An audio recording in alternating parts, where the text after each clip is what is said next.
Shalom everyone, Soraim Tovim. It is Rabbi Eric Solomon, Raleigh, North Carolina. On a rainy day, extremely rainy day here in Raleigh. For a variety of reasons, I'm not going to have a chance to do morning Torah tomorrow, so I want to do it today. And I want to offer this in honor of my nephew Aviv, who's a bar mitzvah, who's become a bar mitzvah this Shabbat. I'm so psyched for him. It'll take place on Zoom. For Sabbath can't be there, but I want to honor my nephew with this little Torah. So, this week's Parsha, Chaye Sarah. It's called The Lives of Sarah, but it's actually about the death of Sarah, sadly, really at the beginning. And it travels on a little bit after that to the story of Rebekkah.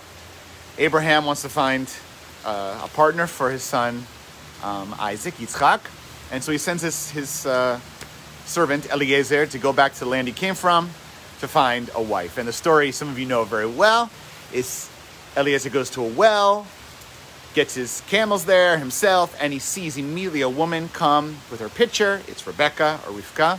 She gives water. He says, "Can I please have a sip of water?" She readily gives it to him very quickly, which was a sign that Abraham had said originally, this will be a sign of the person that will, this person will give you water. But in addition, she gives water unsolicited to his camels. And this is really seen as those who are lovers of animals, as part of God's creatures, that her sensitivity to animals, to all life, and then her generosity.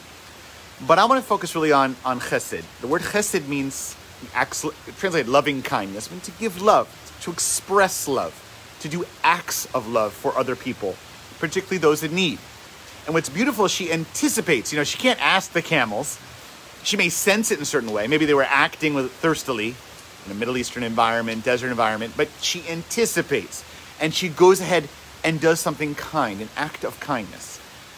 A few thoughts about this. Abraham Joshua Heschel, the great rabbi, says that when he was young, he admired people who were smart, who were clever. That was who he saw as the heroic people. If you're really smart, your intellect was great, that's who he admired. Later in his life, he said, the people I admire most are those who are kind. Not just clever, but kind. It's the part of the wisdom of life. There are those that have tremendous talent, sports talent, speaking talent, Torah talent. But if they're not kind, like Rebekkah, then what are they?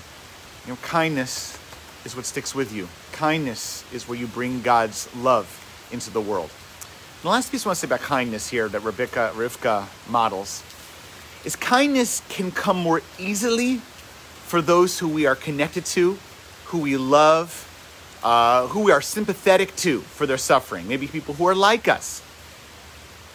Kindness is more challenging for people who are different from us, people who we might find mildly challenging or annoying.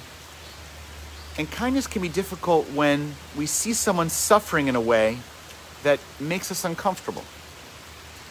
So it's happened many times in the course of my rabbinate, now I'm 20 years in, where there are people in a community that will show tremendous love and kindness to someone who's suffering. But sometimes, when a person, for example, let's say, gets a diagnosis of cancer, or sadly, when someone experiences themselves or in their family mental illness, or something dramatic happens, a terrible tragedy occurs, some people who are naturally kind people who want to do chesed and normally would become scared. They are afraid to get too close. The feeling this person has cancer. Oh my God, what if I get cancer? Or this person is struggling with someone in their family who's suicidal. Oh, God forbid what happens to me or my family. There's a fear that arises when we see someone else going through difficult times. And for some, that hinders their ability to do acts of chesed. So if you look at Rivka, she sees it and she doesn't hesitate. She goes forward anyway with kindness, with giving, with support. And that's what I want to leave as a piece of Torah from Rivka, is that sadly we're going to see a lot of suffering in this world. We always will. It's part of what it means to be in this olam, in this world. But let's commit ourselves not just to be kind and chesedic for those who it is easy for, but even for those who are really suffering in ways which are challenging for us. That's the test of chesed. Can we push forward and give water and give love and give support, even for people for which it might be hard for us, but they need kindness too. They deserve kindness too.